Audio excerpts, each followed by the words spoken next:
السلام عليكم ورحمة الله وبركاته. ازيكم عاملين ايه؟ وحشتوني والله كتير. تعالوا كده بقى معايا في المرسم بتاعي الحندوق الصغنن ده. تعالوا ان شاء الله النهارده في جلسة تحضير الوان، وعايزاكم ان شاء الله تحضروها معايا. ما عنديش الوان خالص، كل الواني تقريبا خلصت، فهبدأ اعمل الوان جديدة وعايزاكم تشوفوا هنعملها ازاي. يلا خليكم معايا. يلا بينا بقى نشوف احنا هنعمل ايه. انا محتاجة الالوان بتاعتي المرة دي تبقى شايني، لمعة اكتر. يمكن اللي متابعني عارف ان انا بستخدم على طول الجي ال سي النصف لمعه. النهارده ان شاء الله انا هعمل الالوان باللمعه الكامله جيرتكس 25000. عشان عايزه الالوان تكون اللمعه بتاعتها قويه شويه. تمام، هنشوف بقى احنا محتاجين ايه علشان نعمل الالوان بتاعتنا. طبعا لما بنيجي نعمل الالوان انا محتاجه الاساس اللوني اللي هو الاكليريك، الماده اللي هشتغل عليها، وهحتاج كمان المركزات اللونيه. دي المركزات اللونيه من اي شركه انت بتحبوها، وانا برضو بفضل الجي ال سي. وهنحتاج كمان ميه عشان اخف بيها اللون. محتاجه كوبايه القهوه، اتفضلوا معايا طبعا عشان تطلعوا الالوان مظبوطه. خلاص، محتاجه كمان العلبه اللي انا هخلط فيها اللون. ويلا بينا نبدا. قربوا معايا عشان تشوفوا. عايزاكم تشوفوا تركيب الالوان اكتر ما اتكلم. يعني انا عايزه عينك هي اللي هتطلع درجه اللون اللي انتوا عايزينها. في طبعا اساسيات بنستخدم الالوان الاساسيه، وبعد كده بنطلع الالوان الثانويه درجات معينه اللي احنا عايزينها. فيلا بينا نقيم. اول حاجه ان شاء الله انا هاخد العبوه اللي انا هحط فيها، هخفف فيها الاكليريك بتاعي. تمام، بس الاول نفرش اي ورقه هنا.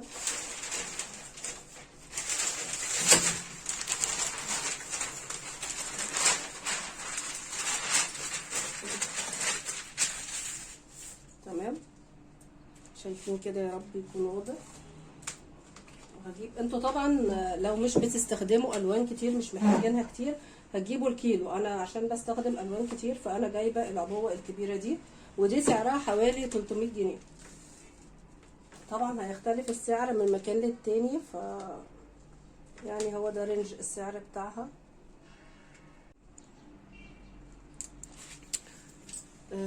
ده كده القوام بتاعها زي ما احنا شايفين، تقيل جدا. هاخد كمية بقى هنا هنزله.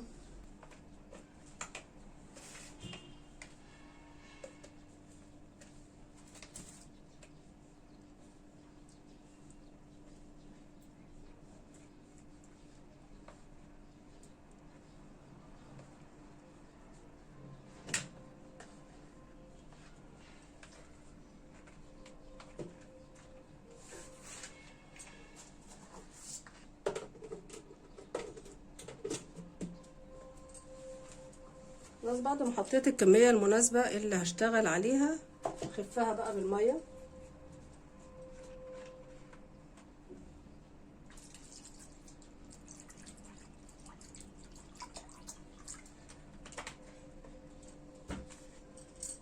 واقلب لغاية ما احصل على القوام اللي انا عايزاه، التقل بتاع الالوان اللي انا عايزاه.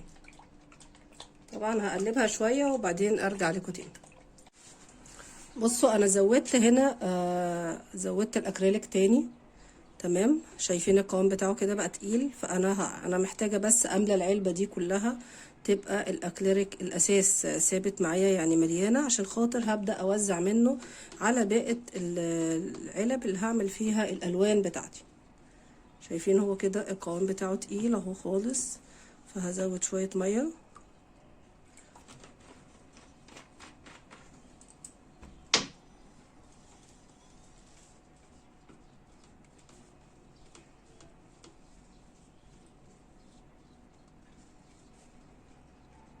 طبعا باكد عاشر ان احنا لازم نقلب كتير جدا عشان خاطر ايه؟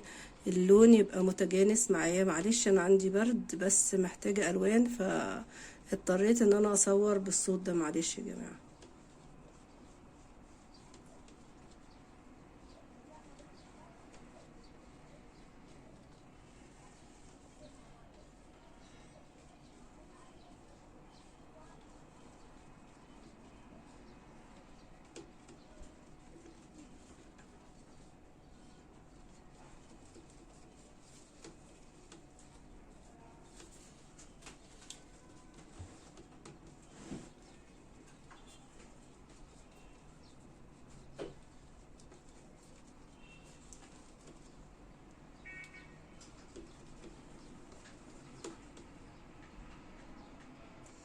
شايفين انا كده برفع اهو، يعني مش سايل قوي، فانا ممكن اخف شوية او استنى لما اكمل كل الالوان بتاعتي. وبعد كده طبعا احنا عارفين ان المركزات اللونية اللي بنستخدمها دي ده سكيب اهو، المركزات اللونية دي بتبقى سايلة، فهي ممكن تديله درجة من السيولة اكتر من كده. خلاص نجيب بقى العلب بتاعتنا اللي بعمل فيها الالوان. طبعا في الوان زي مثلا دي درجة البشرة، فانا هعيد يعني عمل الالوان دي تاني. في الوان اساسية اهو، اصفر والازرق، تمام. وهنشوف هنعمل ايه الدرجات اللي احنا محتاجينها.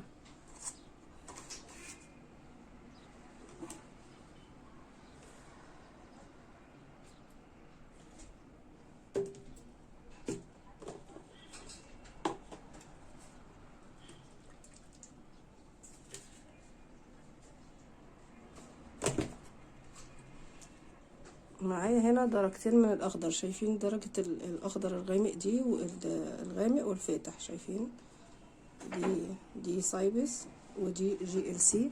طبعا درجات متفاوتة، وانتوا ممكن تجيبوا الدرجة جاهزة اللي انتوا عايزينها على طول من غير تجريب او من غير تدريب الوان.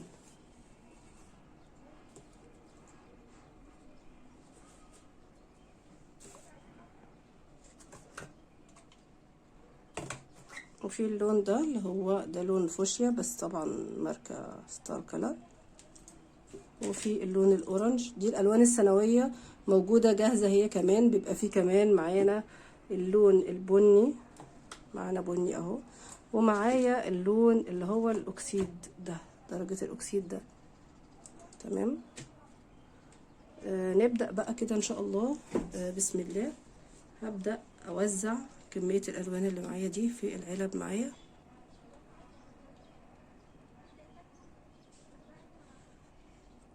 اعمل حساب ان انا هضيف ملونات، واحتمال املى باقي الجزء اللي فاضل من العلبة دي.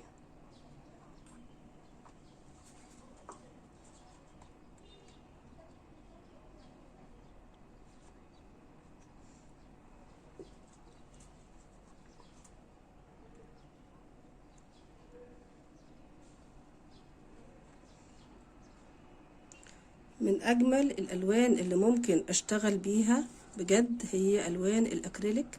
ان شاء الله هعمل لكم جلسة مقارنة بين جميع الالوان، ونشوف ايه الاحسن وكل واحد واستخداماته باذن الله. قريب هعمل لكم الفيديو ده. ده اللون الروز اهو، عشان طبعا هبقى اعمل نفس اللون.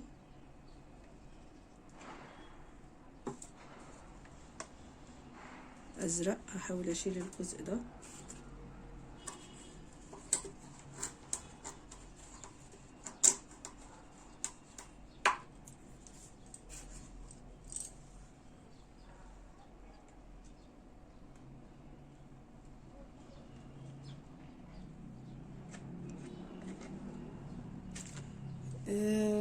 كده خلاص. هنحاول نشوف في علب فاضية تاني ممكن نعمل فيها الوان.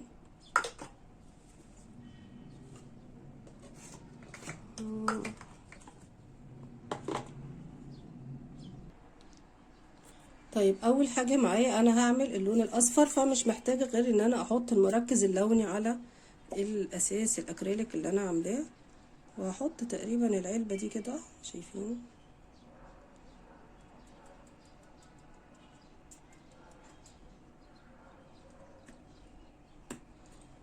اوكي، هحتاج اللون الاورنج، فانا هحط الاورنج برضو، هرج الملون ده كويس جدا، وهحط على الالوان بتاعتي.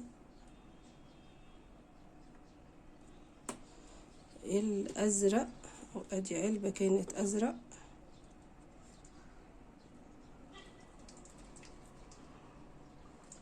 بس هحتاج ممكن نحط ازرق سك، او نعمل اللون اللي هو البترولي الجميل. بصوا هحط الازرق ده عشان انا دلوقتي مفيش ازرق كتير معايا.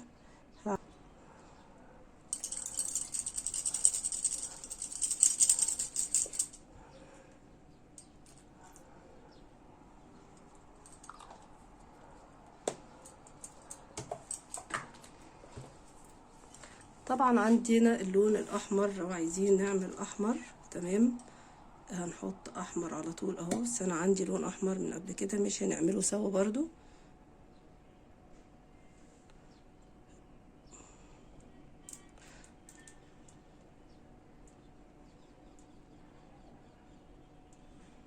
سكيب تقيل بصراحة شوية وجميل برضو.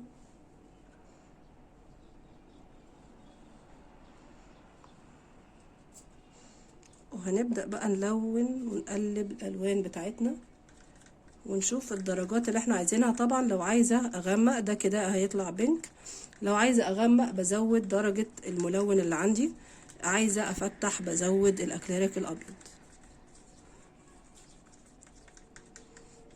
تمام، أنا عندي اللون الأحمر مكوناه قبل كده، فدرجة البينك دي حلوة جدا أحتفظ بيها يعني.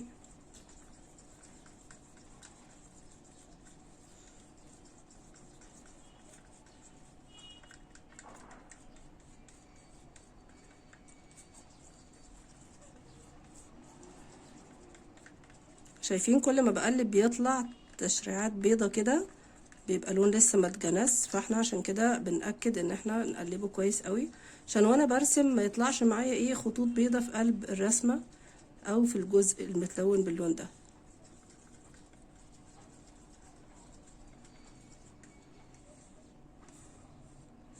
تمام،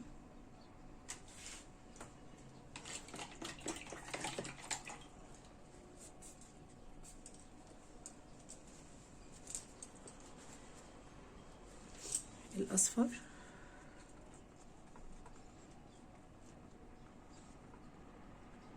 من الالوان الجميلة، الاصفر ده بجد حاجة كده يعني تديك احساس بالسعادة.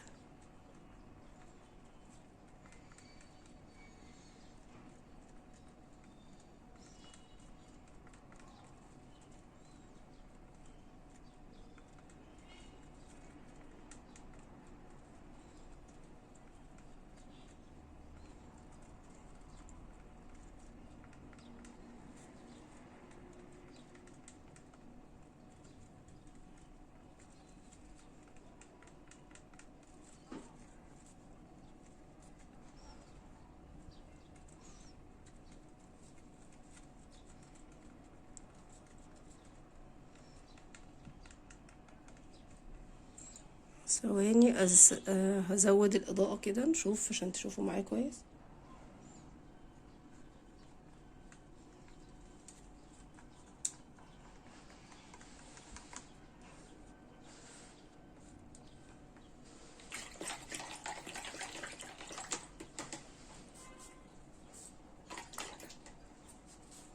اللون الأورنج الجميل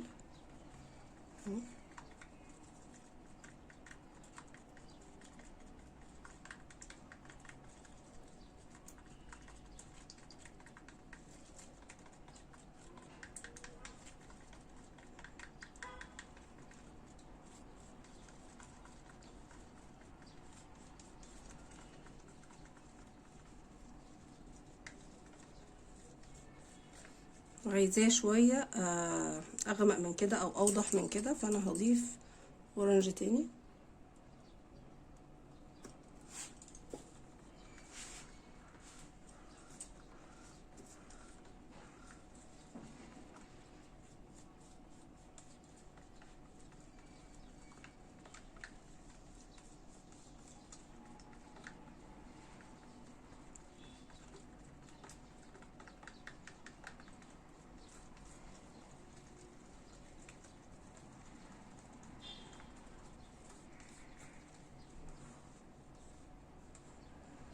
درجة حلوة جدا اهي زي ما انتوا شايفين.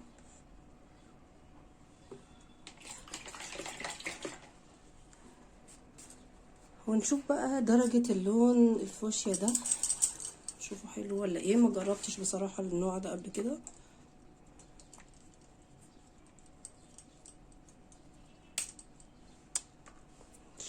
مشكلة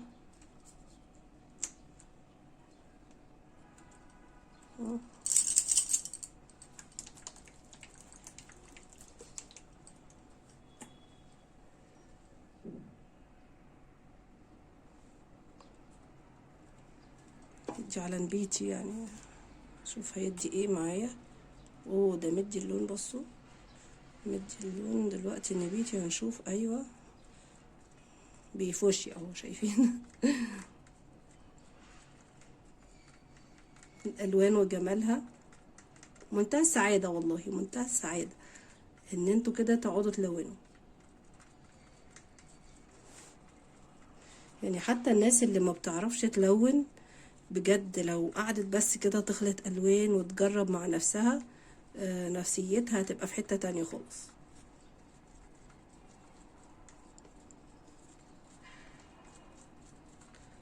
ده كده مديني درجة من درجات البنك، فانا هحاول اتقله شوية عشان يديني القوة بتاعة اللون.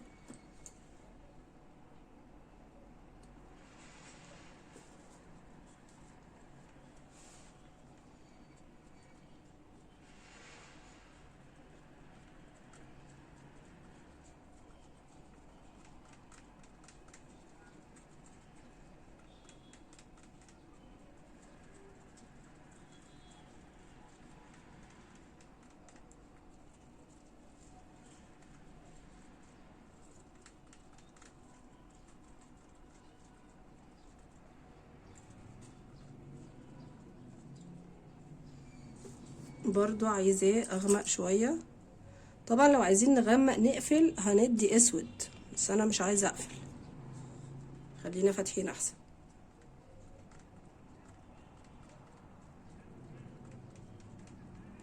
ولو عايزة ازهي اللون ممكن احط درجة الاصفر، يعني سنة من الاصفر كده هتلاقوا اللون زهزه شوية.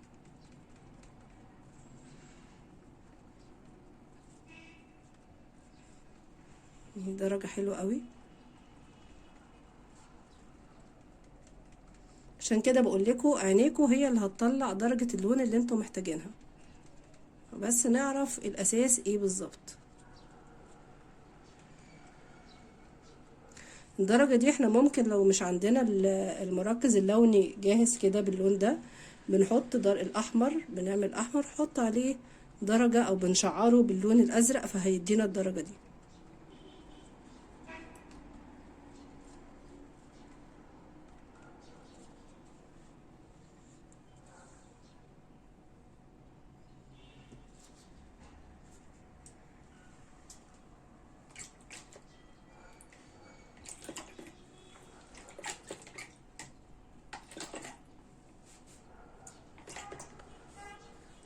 طيب نشوف معانا القبة، نشوف اللون الازرق.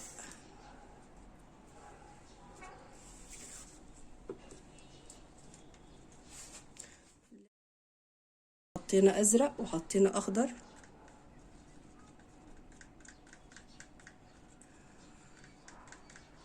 بس المركزات اللونية كانت خفيفة زي ما احنا شايفين كده. اللون طالع لبني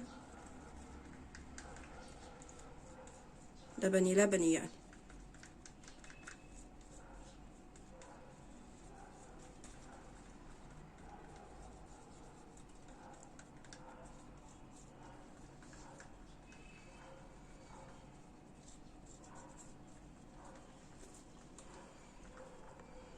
شوف هنا عندي ازرق ولا لا.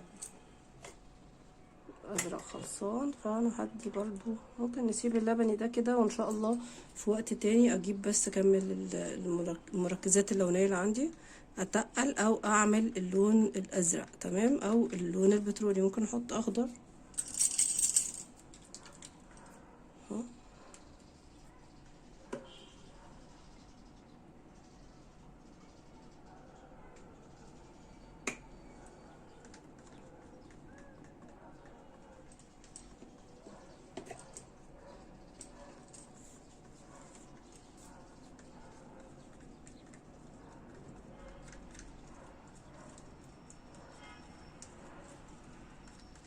طلع دلوقتي درجة البستاج الجميلة قوي دي، شايفين؟ بحب قوي قوي اللون ده، خاصة بقى لو بنعمل حاجة بنديها زي التعتيق كده، نخليها قديمة، فالدرجة بتاعة البستاج دي على الخشب يعني مش قادرة اقول لكم قد ايه هي روعة.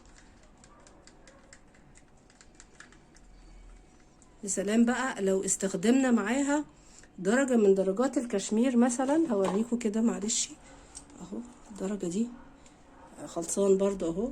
لو انا حطيت اساس مثلا باللون ده او اللون البستاج، ورحت بعد ما ناشف طبعا اديت طبقة شمع واديت الدرجة التانية وصنفرت، هتلاقوا بقى يعني الشغل بجد حاجة عالية يعني، بجد هيبقى شغل حلو قوي.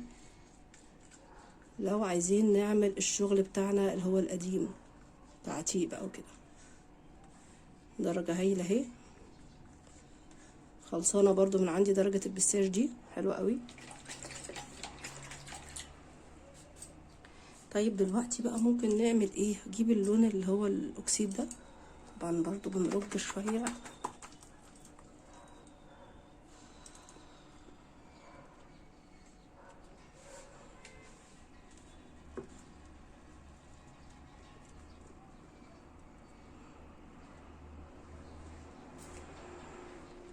نتحايل عليه كمان شوية.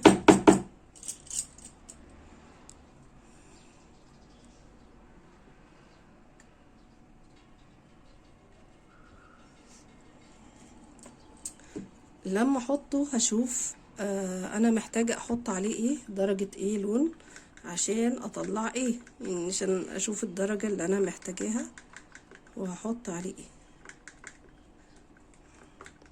لو الدرجة دي شايفين لو حطيت عليها سنة من درجات اللون الاورنج او الاحمر هيديني لون البشرة. انا ما بحبش لون البشرة يتعمل كده، بس في ناس بتحط اللون الجملي ده او الاكسيد ده وتحطه على الابيض ويعملوا بيه لون البشرة. انا بحب يعني لون البشرة بيبقى فيه دموية شوية، فبنحط اللون الاحمر او الاورنج عشان يظبط لون البشرة. تمام الدرجة دي حلوة، بس هغمقها شوية.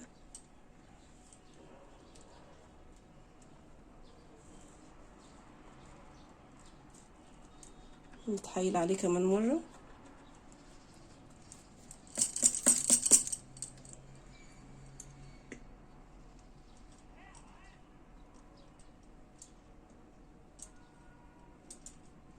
عارفة في ناس ما بتجيش غير بالمحايلة كده يعني، وناس ايه مش سالكة بايه على طول كده، لازم نتحايل عليها عشان ايه تيجي معانا.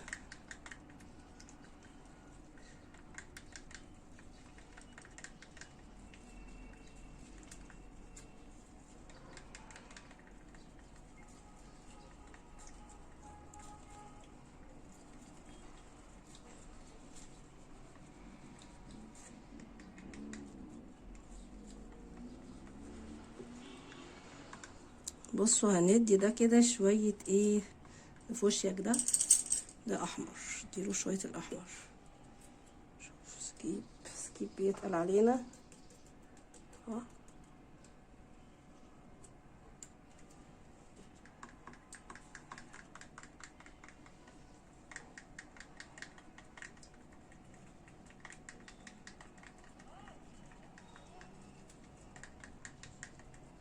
طبعا الالوان دي زي ما احنا شايفين القوام بتاعها برضو الى حد ما تقيل، واحنا بنتحكم في القوام بتاعها حسب السطح كمان اللي هترسموا عليه. ممكن تكونوا عايزينها خفيفة فخدوا منها وخفوا، وبرضو ممكن نحفظها قبل ما نقفلها لو حاسين ان هي هتنشف مننا. طبعا بنحكم الغلق بتاعها ان احنا هنحط لها شوية مية. انا بجيب بقى زي ما انتوا شايفين اللي هي الزياتة دي او القطارة او حسب ما استخدامها، بزود بيها المية عشان ما احطش المية وتطلع مثلا معايا كتير، لا بتبدأ يعني بتديني المية على قد ايه الكمية اللي انا عايزاها. اوكي كده خلاص اللون عسل قوي معانا. طبعا وقت التلوين لو احتاجنا لون احمر او احتاجنا نغير الدرجة عشان نعمل بيها بشرة، يبقى هنضيف لون احمر او هنضيف اللون الاورنج. شوفوا بقى معايا اللون الاخير ده انا هعمله ايه. انا عندي مركز لوني ازرق اهو، بصوا الدرجة اللي هنطلعها.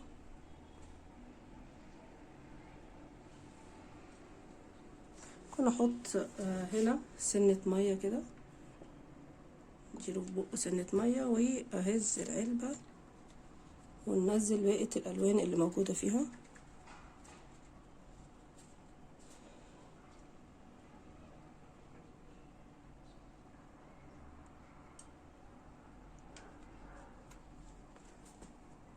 طبعا انا عندي الوان، هوريكم معايا.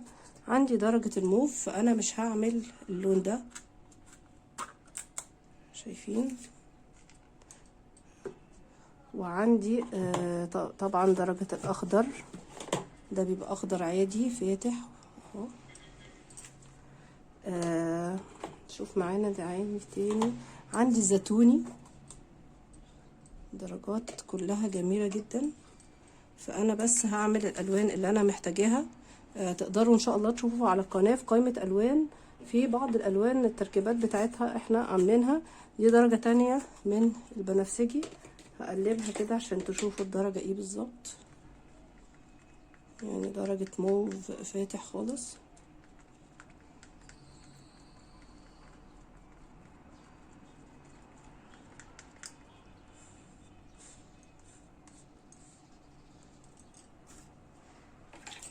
وهوريكم الدرجة دي.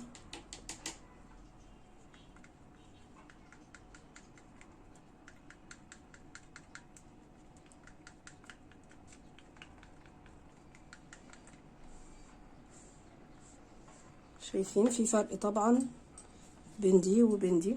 دي مزرقة شوية ودي فاتحة شوية. اللون الزيتوني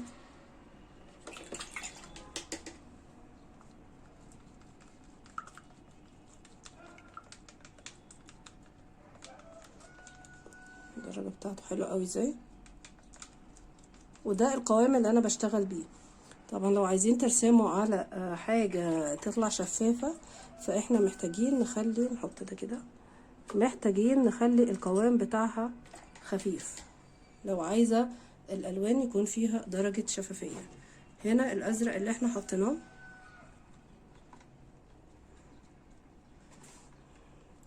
اتمنى المركز اللوني الكحلي يكون اكتر من كده، عشان عايزة درجة الكحل دي. في منها جاهز، في الوان جاهزة، ده الازرق. بس بصراحة انا جربت الوان كتير بجد. احسن الوان اللي هي كوكي كولر، الالوان اللي انا بعملها والله مش شكر في نفسي، بس بجد انا جربت الوان كتير يعني بجيبها جاهزة. بس اكتر حاجة بتعجبني الالوان اللي بعملها بايدي، وانتوا جربوا بنفسكم وهتشوفوا قد ايه الالوان جميلة. ماشي، انا هحط عليه بقى درجة البني.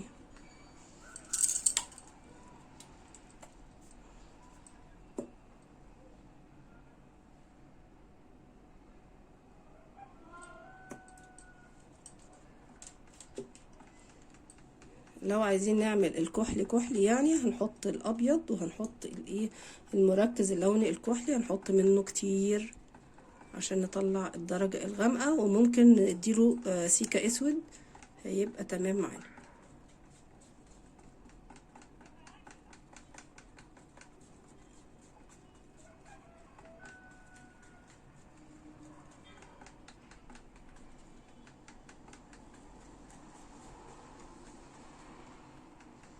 لسه اللون ده عايز كحلي وعايز بني كمان، يعني مش عايز كحلي بس، انا عايزاه يبقى درجة واضحة كده، متبقاش عديمة الشخصية، عايزاها درجة واضحة. اللون ده كده تقل اهو، هبقى احتاج ان شاء الله ان انا اخففه بالمية. هو مدينا درجة من البستاش، بس ايه درجة كابية كده مش حلوة، عشان كده لازم نزود المركز اللوني الكحلي.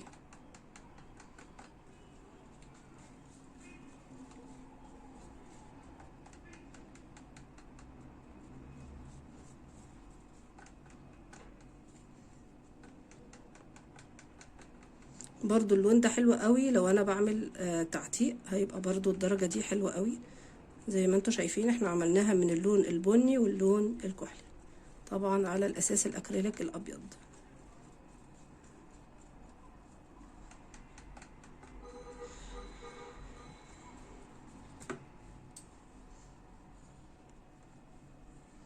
الدرجة دي الاخضر ده انا هزوده كمان عشان بحتاجه برضو كتير. احط بقى اكليريك كده واديني ابيض يا سيدي.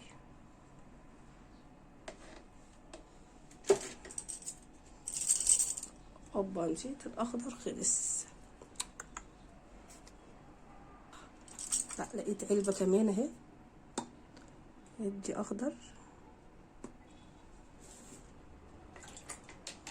ويلون.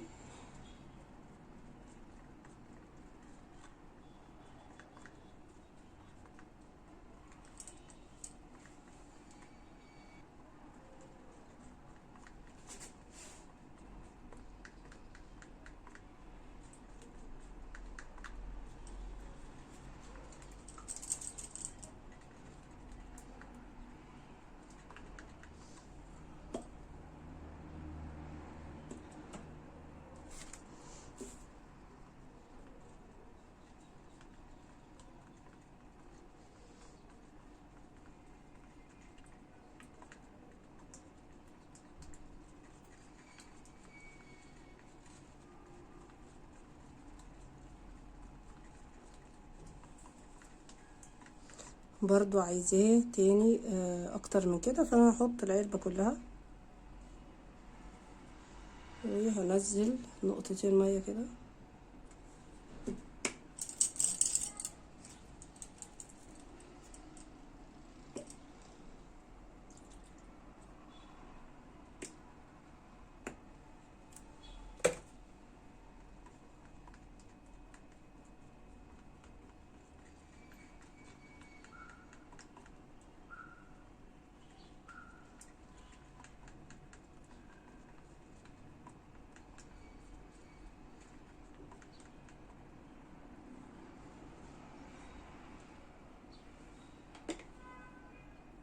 هنا هعمل بقى الدرجة الغامقة خالص من اللون الاخضر، طبعا عشان يبقى ايه عندنا كل الالوان.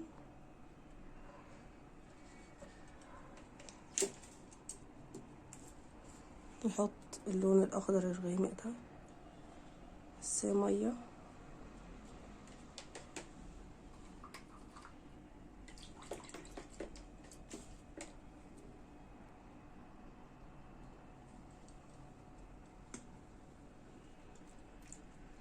ميه قوي، اللون تقريبا كنت خفاه قبل كده.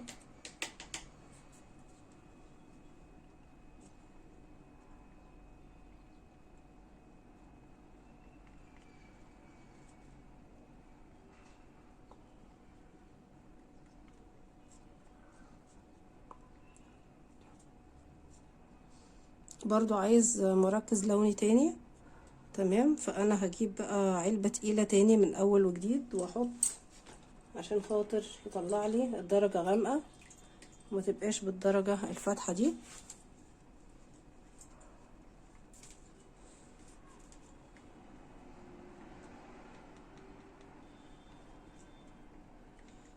عشان عايزة اللون يبقى واضح زي ما هو، يعني عايزة اللون الاخضر الغامق يبقى اخضر غامق، مش عايزة افتح فيه. فاللون ده كده مخلصش. احنا ان شاء الله طبعا كل واحد حسب درجات اللونية اللي هو بيحبها، يعني انا لسه هنعمل ان شاء الله الازرق، هحتاج الازرق برضو واضح، والاخضر الغامق ده واضح. ودي تركيبات الالوان اللي معايا برضو درجة حلوة قوي، احب اوريها لكم اهي. شايفين يعني ايه درجة من درجات البترولي. اوريكم ايه كمان معانا، الاحمر طبعا.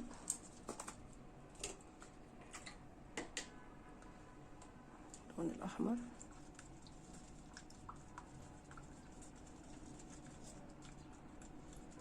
بس الدرجة دي خفيفة، فانا هحط لها شوية اكريليك، شوية خفيفة قوام، مش خفيفة تركيز لوني، خفيفة القوام بتاعها خفيف. فانا هديها الاكريليك ده، ولو احتاجت لون احمر هحط تاني عشان طبعا ما يبقاش بامبي كده.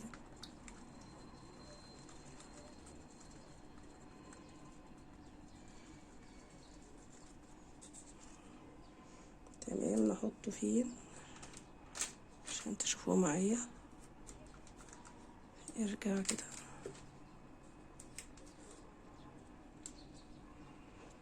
احمر هنا،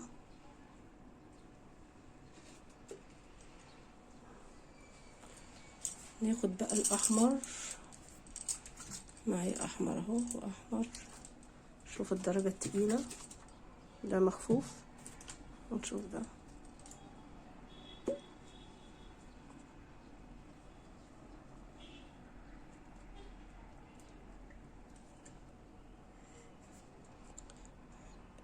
الدرجة تقيلة جدا.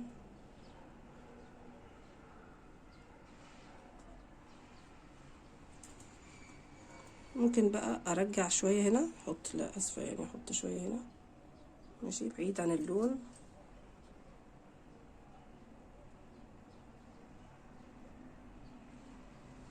خلاص انا حطيت شوية تاني في العلبة اهي، وهقفلها ونرجها كويس عشان ننزل الالوان اللي ماسكة جوه.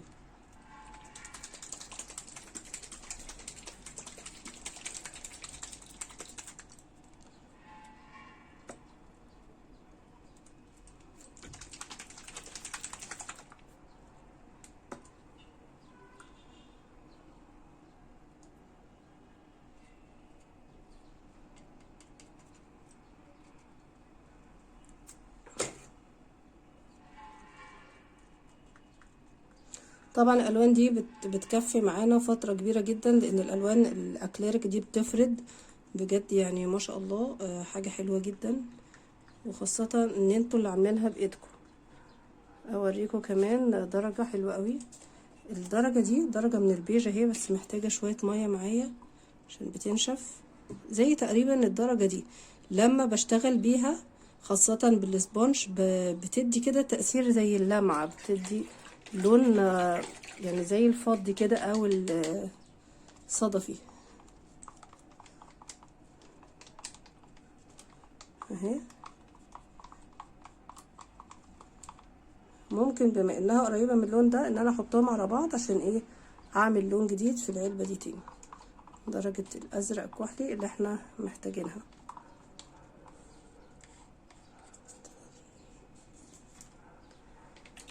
في لون ايه ما وريتكوش، دي درجه موف تالتة.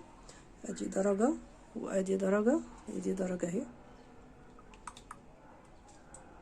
شايفين؟ مش هعمل فيها حاجه. وايه كمان، طبعا الابيض يا جماعه انا بحط الابيض بقى لوحده، لان انا طبعا الابيض بنستخدمه برضو كتير، فانا هحط الابيض كده. ادي الابيض بتاعنا.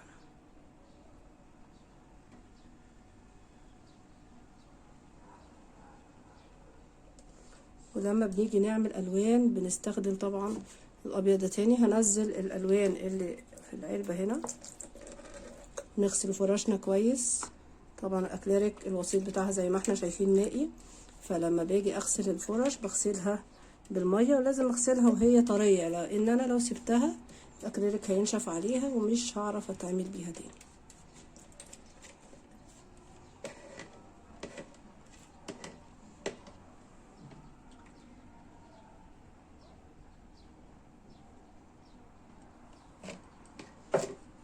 اهو اللون الابيض بتاعنا.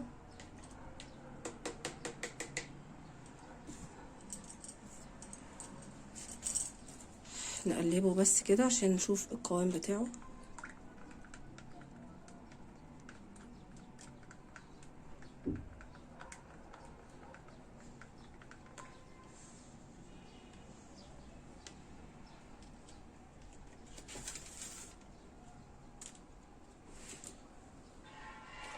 بالشكل ده يبقى احنا عملنا مجموعة كبيرة جدا من الالوان زي ما انتم شايفين، سواء درجات مباشرة زي الاحمر الاصفر الاخضر، ودرجات طبعا بنركبها زي الالوان اللي هي درجات الموف البستاج الدرجة الفاتحة دي.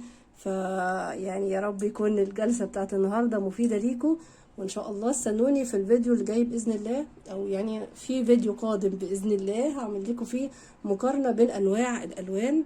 يا رب اكون افدتكم في الفيديو ده، واشوفكم ان شاء الله في فيديو تاني. ما تنسوش لو اول مره تشوفوني اعملوا لايك للقناه واشتركوا فيها علشان نشوف بعض على طول. يلا مع السلامه.